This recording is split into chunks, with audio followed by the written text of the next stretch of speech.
Today, we will discuss about the structure of social welfare administration in a state, especially in case of Delhi. So, we would be covering the structure, administration and functioning of social welfare programs managed by Department of Social Welfare. A well-developed social sector is one of the basic and fundamental obligation of a democratic government. Under a democratic mode of governance, there is a mutual relationship between the citizens and the government, which is supposed to reflect certain basic principles of citizenship related to the obligations of the citizens, that is to help in national development and growth, and to the state and the state's responsibility to protect its citizens, address their needs and demands. This principle of citizenship represents the basic framework of public administration as an institution that is accountable, impartial, open and accessible and responsive to all sections of citizens irrespective of caste, class, race and gender. While the government is obligated to serve all classes and groups without any discrimination, it has got a special responsibility to serve those sections of the society that may be vulnerable, underprivileged or are having special needs. Providing these services to such special need groups and deprived sections of the society, the responsibility lies on the shoulders of Social Welfare Department of the state government. In ancient times, social welfare functions were performed by individuals or groups like religious organizations who were motivated by their compassion and concern for the needy and the destitutes. Selfless service to the community was considered a service to the God. But in modern times, now it is obligatory on the part of the state to provide services to all its citizens, including those who may have some special needs or who are vulnerable. Social welfare aims at providing services to weaker sections of society who, because of various reasons such as physical, mental, economic and social, have been traditionally disadvantaged. And to achieve the aims and objectives of social welfare, the government formulates social policies and programs. Government also provides the finances to implement these programs through its various departments. Administration of all the activities undertaken in the sphere of social welfare is considered as falling in the realm of social welfare administration. Social welfare administration is a process through which social policy is transformed into social services. Effective administration of social welfare services requires integration of knowledge of social policy with the understanding of theory of management and administrative decision making. Social welfare administration involves the administration at every level, that is, from the decision at the top level, that is the political decision making, to final delivery of services to the deserving citizens. Hence, it involves the state level, district level and institutional level and at the field level where the grassroots level people are concerned. The success of social welfare programs depends to a large extent on who manages them. It is preferable to have a social worker who by his or her training have a better understanding of the goals and purposes of social welfare programs. The assumption here is that a person trained in a particular professional field, that is service field, for example, sociology, nutrition, nursing or social work, would be more sensitive towards the needs of the people requiring such services in the society.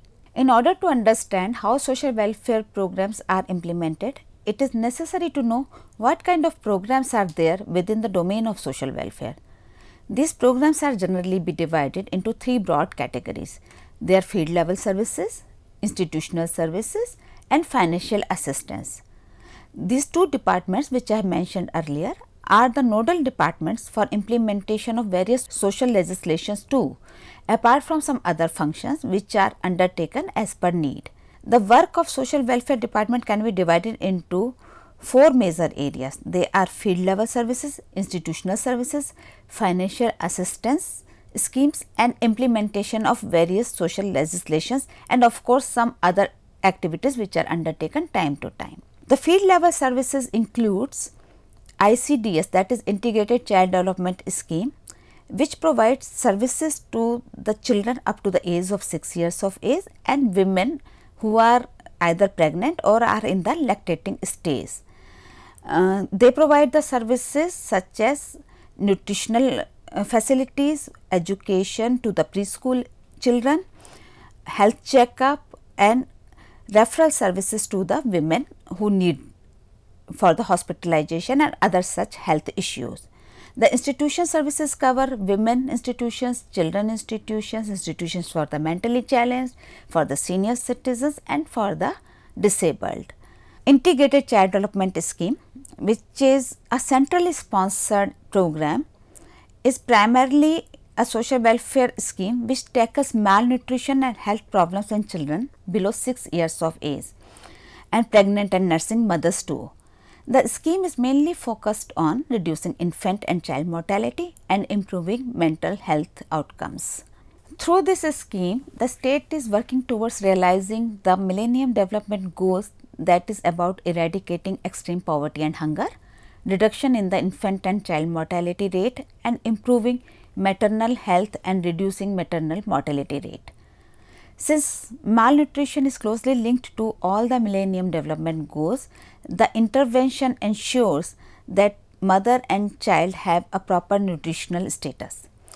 Under the ICDS program, that is Integrated Child Development Scheme programs, it is expected to contribute towards achievement of long-term outcomes.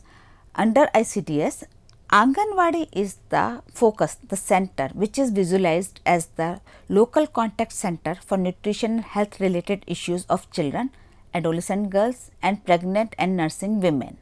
These centers are there in the small communities, villages, Jhuggi clusters in Delhi and resettlement colonies where the socio-economic status of the people is generally poor and education status is also very low.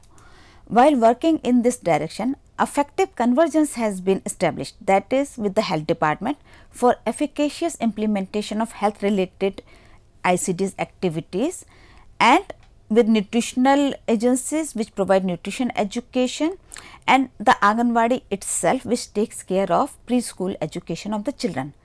Efforts are made to make these centers child friendly and provide early childhood stimulation for physical, mental and psychological development of the child. Apart from field level services, as I have mentioned, these two departments are providing institutional services. That means that there are residential institutions for different kind of people. There are institutions for the women, for children, for disabled, for aged, and they are being provided different kind of services as per needs. Children institutions are covered under child protection. All over the world, especially in the West, the concept of institutionalization is on wane, but in India this concept still persists because of various reasons. There is poverty, there are smaller living spaces and people are constrained. So, the children who are rendered destitute or are the victims of circumstances, they have no shelter or no place to go. So, the concept of institutionalization is becomes a necessity to be here. In other areas in all over the world, such children are given into adoption or they are given in the foster care too, but here these concepts have still to take off. Hence, if a child is abandoned, lost or is a destitute or perhaps has run away from the family because of abuse or poverty, he is provided shelter in one of these various institutions managed by state or by recognized non-governmental organizations for care and protection. All these kind of institutions for the children are managed under the Juvenile Justice Act. This act provides for care and protection of the child or reformatory institutions for the children who are in conflict with law, meaning that they have committed some offence in the eyes of the law.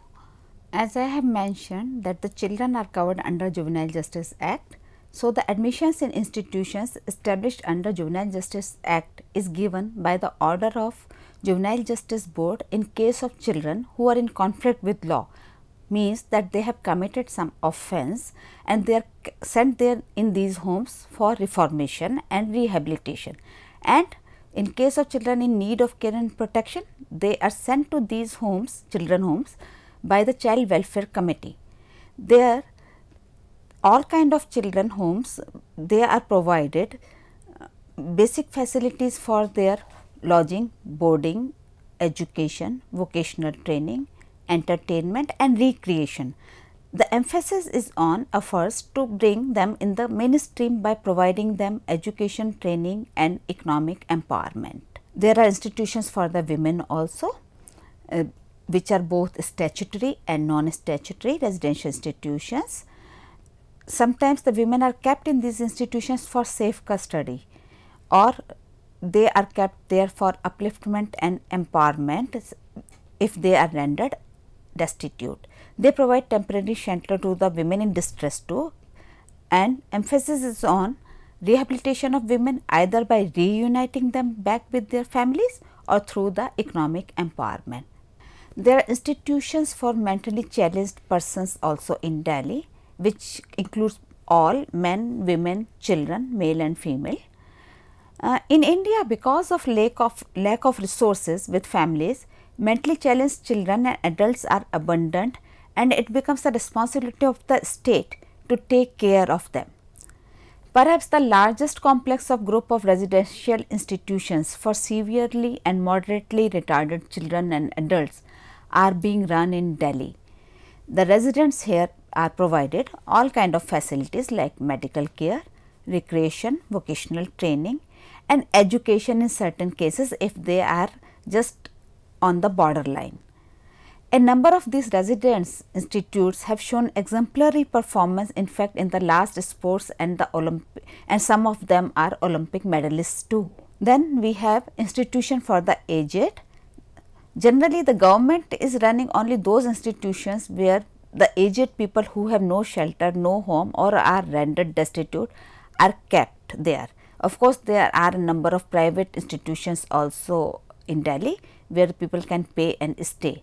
So, the people who are in the government institutions, they are provided all the facilities such as medical, lodging, boarding, recreational facilities and other such assistance which is required as per their age.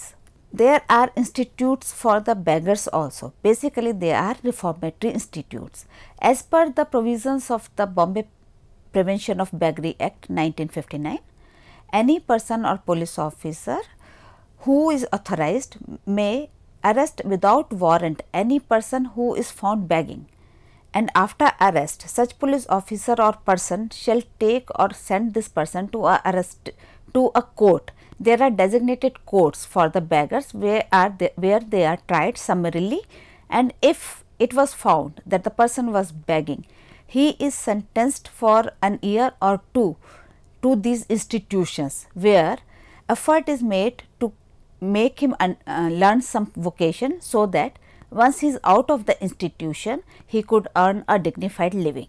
All these institutions which I have mentioned are basically making efforts to provide all the necessities which a person need for food, whether it is food, medical, recreation, health, vocational training or even counseling if it is required. Rehabilitation and mainstreaming of the residents of these institutions is the primary aim of the Department of Social Welfare or Department of Women and Child Development, as the case may be. The primary objective is the reintegration of these residents with their natural families, if in case they are women, there are children or even the people who have been found begging. If families are there in a position to take care of them, they are restored back to their families. But if that is not possible, then the state invests in their education and training and effort is made to mainstream them. Apart from institutional and field level services, as I have mentioned, then there are financial assistance schemes. Department is implementing various financial assistance schemes of the government of Delhi as well as of the government of India to benefit different sections of people through financial assistance cell. So, there are financial assistance given to women who are in distress or who are widow, and old age persons and the disabled on a regular basis. An amount, that is an amount of 1500 rupees, is remitted to their account on a quarterly basis for each month. The idea is that this idea of this scheme is that they should have at least some subsistence allowance to keep them afloat apart from the other things which they are doing. Then there is a scheme of providing one time assistance to a family if the breadwinner of the family dies under the National Family Benefit Scheme, so that initially at that moment of crisis the family has some support to take care of itself. Purpose of all these financial assistance schemes is to ensure dignity and survival of individuals by providing for minimum basic requirements. There is also a scheme for the women, widow women, for marriage of their daughters. Because Indian culture and social conditions require considerable expenses on the marriage of a girl, assistance is given to widows for the marriage of their daughters under the Financial Assistance for Widows Daughter Marriage Scheme.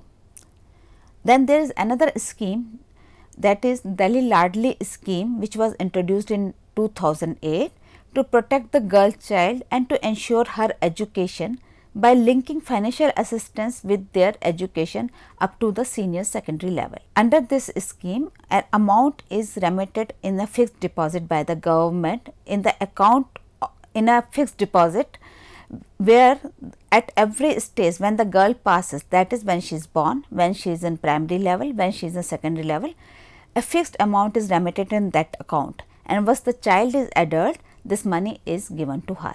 Apart from all these schemes, as I have mentioned that these two departments are the nodal departments for implementing various social legislations, whether they are Juvenile Justice Act or Probation of Offenders Act, or various schemes where institutional setup has been put up in place to deal with those kind of issues, such as Welfare and Maintenance of Parents and Senior Citizens Act, where the parents are given some kind of help or assistance by their children in case they do not provide it.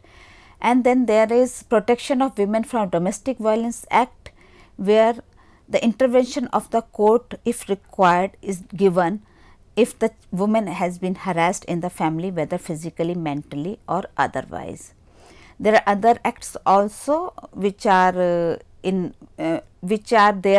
the institutions are being run under those acts only, such as Persons with Disabilities, that is Equal Opportunities Protection and Rights of and Full Participation for the Disabled, or the Bombay Beggary Prevention Begging Act, which is adopted by Delhi.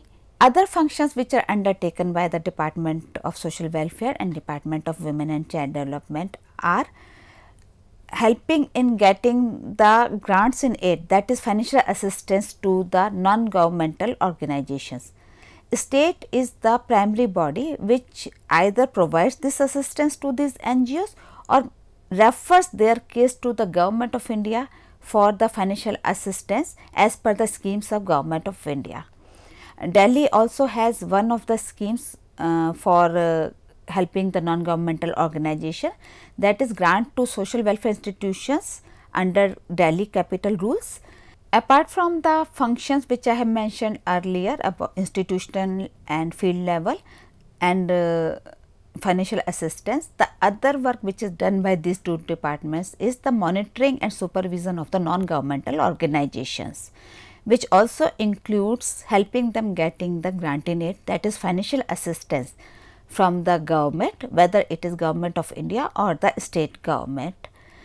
The process is that the application or the proposal received from the interested eligible organizations under the various schemes of the Ministry of Social Justice and Empowerment or the Ministry of Women and Child Development, Government of India, in the field of welfare, and these applications are processed, looked into by the state government and then referred to the Government of India for release of grant. The department is also implementing the scheme of the grant of social welfare organizations by National Capital Territory of Delhi. Here it is there, the scheme of the Department of Delhi itself, and it looks into the need of the institution and the kind of work that institution is doing by the non-governmental organization and gives them the grant. The department is also implementing the scheme of the grant to social welfare institutions and organizations by the Government of National Capital Territory of Delhi. Apart from this, the department also gives license to the residential institutions for the women and the children after proper monitoring, supervision and their inspection to see that they meet at least the basic structure to take care of these people in that institution. All these activities which I have mentioned earlier so far, they are the regular activities which these two departments do. As I have said that there are certain activities which are undertaken time to time as per the need and the time, and these activities are one of them which is very welcomed by the people and generally regularly held every year is camps for the differently abled persons. Generally these camps are held in the hospitals. Idea is to provide all kind of services to the disabled through these camps, which includes giving them bus passes by the Delhi Transport Corporation, providing them opportunities and knowledge about the educational facilities for them through the education department. Then they are provided railway passes, they are given information of the kind of employment available for them, and aids and appliances which are required for their to take care of their disability is also done through these camps. These camps also provide one single window delivery to these people who come to attend the camps, and generally a very wide publicity is given to these camps through newspapers, through public notices, through the organizations who are working at the grassroots level, so that people could get the maximum benefit out of them. Another single window delivery program is done by gender resource centers. These are for the women, and it envisages as an instrument to bring about social, economic and legal empowerment of women, particularly those who are from the underprivileged sections of the society.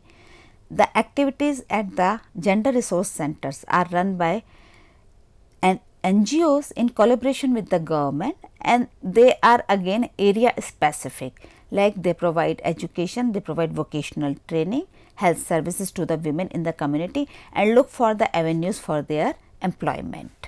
Another service which is done by these departments is Prohibition Services. The mission of the department is to promote healthy living among the citizens of Delhi by educating them regarding ill effects of liquor and drug abuse. A wide publicity campaign is organized explaining the evils of drug abuse and alcoholism to the target population directly. It is the constitutional obligation of the government to respond to the citizens' needs and demands, as is the function of the social welfare department.